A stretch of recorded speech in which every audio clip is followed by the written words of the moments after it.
Carl Jung, a famous psychologist and philosopher, was once a student of Sigmund Freud but later broke away from him because he felt Freud's approach to psychoanalysis was too narrow.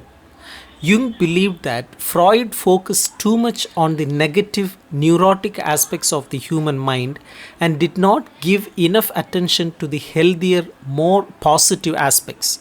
Jung also thought that Freud's idea of libido or psychic energy was too focused on sexuality. Instead, Jung saw libido as a broader form of psychic energy that drives human behavior in many ways, not just sexually. One of Jung's most important contributions to psychology and myth criticism is his theory of the collective unconscious and archetypes. Jung expanded on Freud's idea of the personal unconscious, which contains an individual's repressed memories and experiences. Jung suggested that beneath the personal unconscious lies a deeper layer called the collective unconscious. This is a shared, inherited part of the psyche that all humans have in common. It is like a reservoir of ancient memories and experiences that have been passed down through generations. Jung believed that this collective unconscious contains archetypes, which are universal symbols or patterns that appear in myths, dreams, and art across different cultures and times. These archetypes are not specific ideas or images, but rather innate tendencies to respond to certain stimuli in similar ways. For example, just as animals have instincts like a baby chicken running from a hawk's shadow, humans have inherited psychic predispositions that shape how we think and behave. Jung described the collective unconscious as a kind of timeless, immortal entity that has existed for millions of years. It is like a dreamer of ancient dreams with a deep understanding of the rhythms of life, growth, and decay. This collective unconscious is what gives rise to myths, which Jung saw as symbolic expressions of the inner unconscious drama of the psyche. In other words, myths are not just stories about external events like the changing seasons or the phases of the moon. Instead, they are projections of the inner workings of the human mind. Myths help us understand and articulate the archetypes that reside in our collective unconscious. Jung also believed that archetypes reveal themselves in dreams. He saw dreams as personalized myths and myths as depersonalized dreams. Both dreams and myths serve as ways for the unconscious mind to communicate with the conscious mind. Art plays a role in this process. Jung believed that great artists have a special sensitivity to archetypal patterns and can express these deep universal truths through their work. The artist's raw materials came from the collective unconscious, and mythology provides a way to give these experiences form and meaning. Jung did not write much about literature directly, but his ideas have had a huge impact on literary criticism, especially for those interested in mythological and psychological approaches. One of Jung's key concepts is individuation, which is the process of becoming a fully integrated, self aware individual. This involves recognizing and accepting all aspects of oneself, both the good and the bad. Jung believed that neurosis, mental and emotional disturbances, often arise when people fail to confront and accept certain parts of their unconscious mind. Instead of integrating these parts into their conscious self, they project them onto others. For example, someone might blame others for their own faults or weaknesses rather than acknowledging them as part of themselves.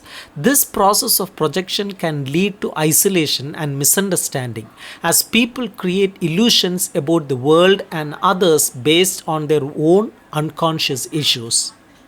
Jung identifies several important archetypes that play a role in the process of individuation.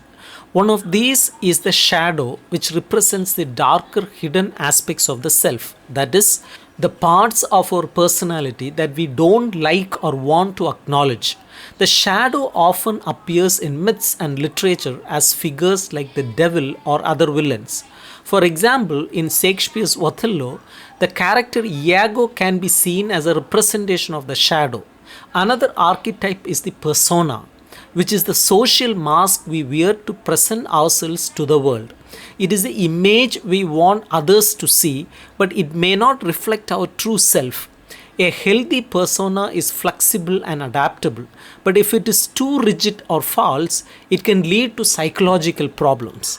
A third important archetype is the anima in men and animus in women.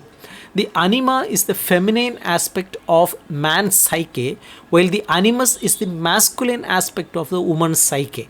Jung believed that everyone has both masculine and feminine qualities within them, but these are often unconscious.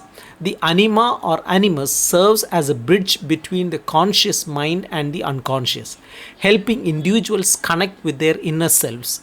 In literature, characters like Helen of Troy or Dante's Beatrice can be seen as representations of anima. Jung's ideas about archetypes and individuation can be applied to literature to gain deeper insights into characters and themes. For example, in Nathaniel Hawthorne's story Young Goodman Brown, the protagonist's failure to achieve individuation leads to his downfall.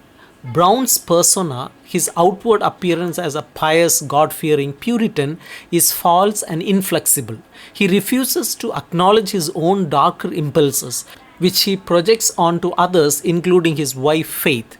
Instead of confronting his shadow and integrating it into his conscious self, Brown becomes isolated and distrustful, seeing the world as full of devil and corruption.